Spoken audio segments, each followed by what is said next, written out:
A monument to Adam.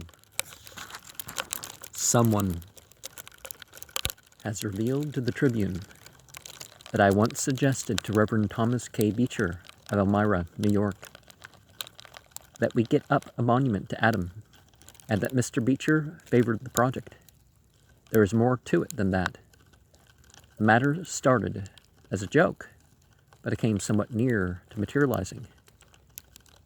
It is long ago, 30 years, Mr. Darwin's Descent of Man has been in print 5 or 6 years, and the storm of indignation raised by it was still raging in pulpits and periodicals.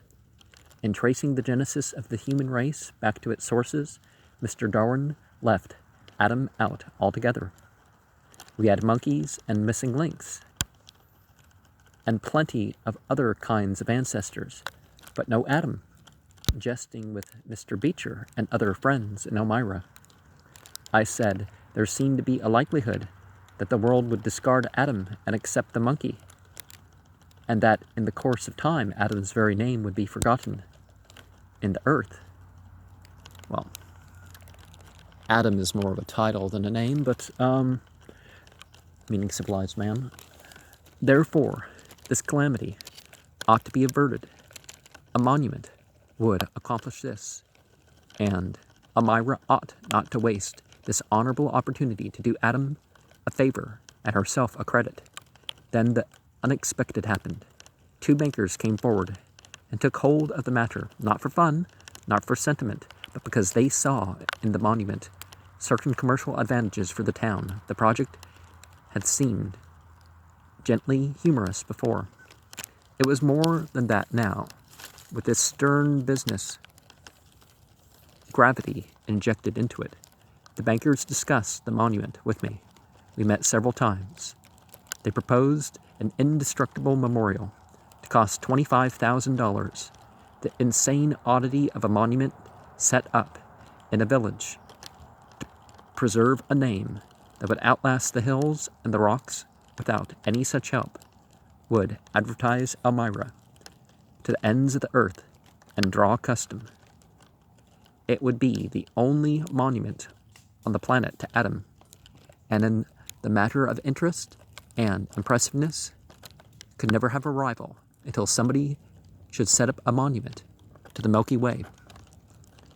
People would come from every corner of the globe and stop off to look at it. No tour of the world would be complete that left out Adam's monument. Elmira would be a Mecca. There would be pilgrim ships at pilgrim rates, pilgrim specials on the continent's railways. Libraries would be written about the monument.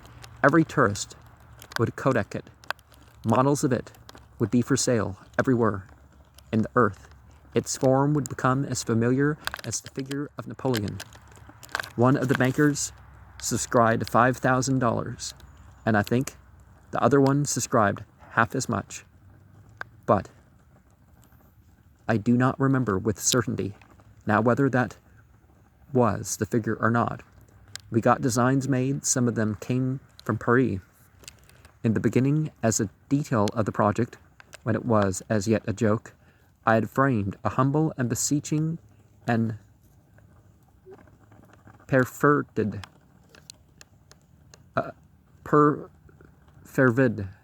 petition to Congress, begging the government to build the monument as a testimony of the great republic's gratitude to the father of the human race, and as a token of her loyalty to him in this dark day of his humiliation, when his older children were doubting him and deserting him.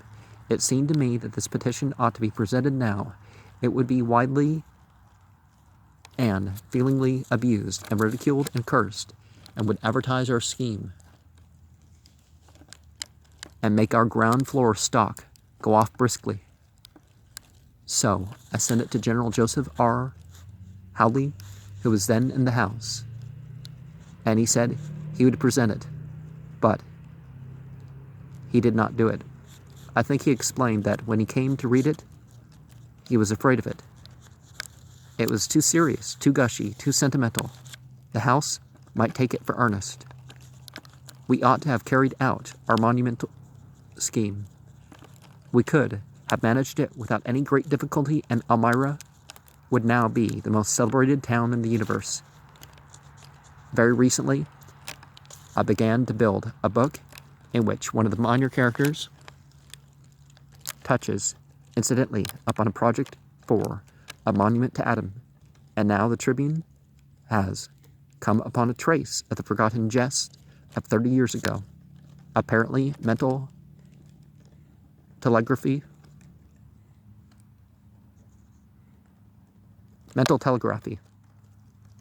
is still in business. It is odd, but the freaks of mental telegraphy are usually odd. And